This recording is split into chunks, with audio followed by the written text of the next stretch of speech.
La question à laquelle il faut répondre, c'est à quoi sert l'OTAN? Et la première chose, je pense, j'aimerais qu'on y revienne par rapport à ce qui a été dit aux États-Unis et à la Chine, mais la première chose, c'est qu'il faut juger l'OTAN par rapport à ses actes.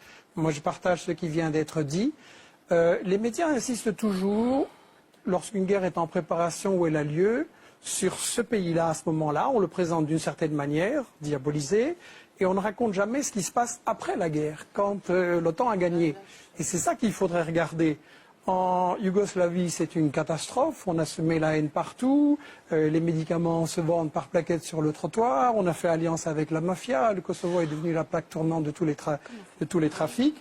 En Irak, où c'est pas l'OTAN officiellement, mais enfin bon, c'est la même chose. On a le pays est ramené à l'âge de la pierre.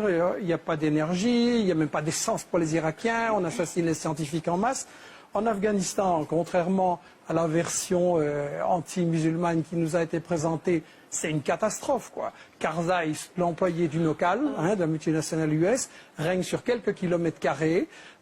Il a fait alliance avec des seigneurs de la drogue et le trafic de la drogue a explosé en Afghanistan à cause de la CIA et grâce à la CIA. Et en Afghanistan, on allait soi-disant libérer les femmes afghanes. Je m'excuse, Karzai a fait passer une loi qui fait qu'on peut marier une petite fille à 9 ans et que le viol conjugal est légitimé. Donc où est le progrès? Il faudrait quand même qu'on sache de quoi. Et en Libye, c'est la mafia, on voit ce qui se passe. Il y a une loi qui vient d'être prise comme quoi quelqu'un qui disait qu'avant c'était mieux, il va en prison à perpétuité. Donc l'OTAN pour la démocratie, c'est de la rigolade. Et la vraie question que j'espère qu'on pourra poser ce soir, c'est à quoi sert vraiment l'OTAN? Quels sont ses véritables objectifs? Frédéric Tadei, je voudrais revenir à la question que vous avez posée au début, en disant l'OTAN, finalement, c'est des démocrates ou c'est des salauds. Ah non, vous avez été beaucoup plus poli. Vous avez été beaucoup plus poli. Mais justement, le problème, c'est que, à mon avis, vous êtes plutôt quelqu'un de bien et beaucoup trop poli. Et je voudrais vous inviter, et un peu tout le monde en fait, à se mettre dans la place du salaud. Je veux dire que si on comprend l'OTAN, qui est un instrument de quelque chose, il faut se mettre à la place des salauds qui gèrent ce quelque chose. Et je suis d'accord sur un point, c'est que la guerre est au fond la continuation de l'économie. Et que pour comprendre à quoi sert l'OTAN, il faut comprendre dans quelle situation économique on est maintenant. Et donc, je crois qu'il faut faire le lien avec tous les mouvements sociaux qui se passent en Europe, en Grèce, en France, etc. Toute l'inquiétude au quotidien des gens, parce qu'au fond, c'est le même problème.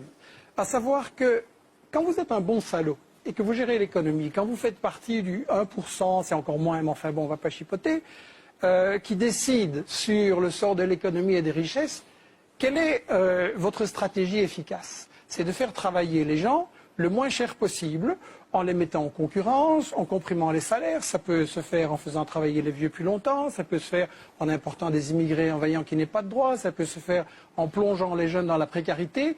Bref, on va se retrouver devant, d'un côté, des bénéfices de multinationales qui ont explosé, et de l'autre côté, la majorité de la population qui ne sait pas de quoi demain sera fait et si leurs enfants auront un emploi et un avenir.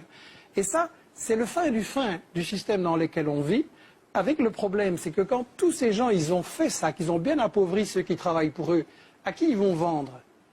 C'est ça quand même l'origine fondamentale de la crise. À qui ils vont vendre?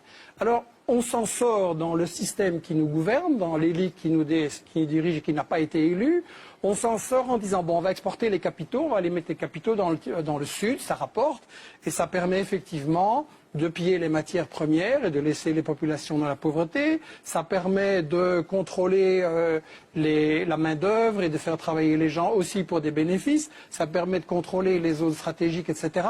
Et donc, on se retrouve avec des multinationales du Nord de plus en plus riches et des pays du Sud de plus en plus pauvres. Et le point où ça mène à la guerre, c'est qu'évidemment, ça provoque des résistances des populations qu'il s'agit de briser. Donc toutes les guerres de l'OTAN, je l'insiste, sont des guerres économiques, des guerres de pillage. Et ensuite, ça provoque des résistances aussi des rivaux. Parce qu'on a eu raison de dire que l'OTAN, c'est l'instrument des États-Unis qui, effectivement, essaye de faire payer par les Européens et les autres les guerres qui leur permettront à eux, États-Unis, de dominer le reste du monde, y compris d'écraser les Européens et tout le monde.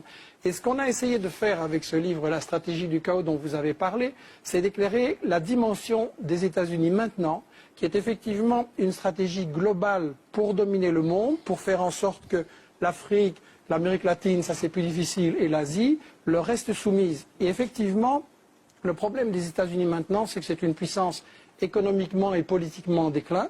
Donc militairement, effectivement, ils n'ont plus les moyens de gagner cette guerre en Irak et en Afghanistan. Et comment ils s'en sortent alors? Ils s'en sortent par la stratégie du chaos. Et il faut bien voir que l'ennemi fondamental de cette guerre globale des États-Unis, c'est la Chine. La seule conclusion que des gens normaux peuvent tenir, c'est qu'il faut dissoudre l'OTAN, sortir de l'OTAN, parce que ce n'est pas des démocrates, c'est une association de criminels.